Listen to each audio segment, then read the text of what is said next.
Right now, 2 babies are being born in Jerusalem. One to Palestinian parents, the other to Israeli parents. Those babies don't know that they are Palestinian and Israeli. They had no part creating the problems of the world they have been born into, and they have no knowledge of the tragedies that have gone before. They will both bring love into their parents' hearts. Throughout this debate, I want you to remember those 2 babies. Small, precious, innocent. For there to be a joint future for the next generation, there has to be an acceptance of the tragedies of the past.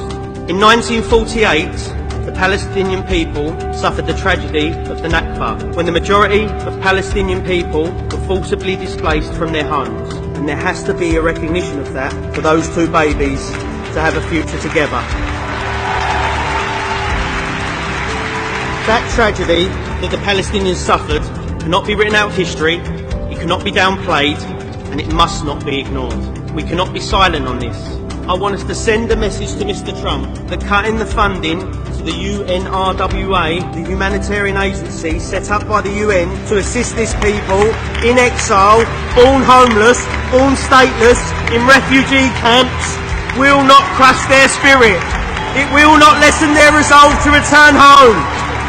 And I want us to say with one voice that we will not let the tragedies of the Palestinian people go quietly into the night. We will rage against the dying of the light. Not because it's an easy thing to do, but because it's the right thing to do. Delegate, your time's up, I'm sorry.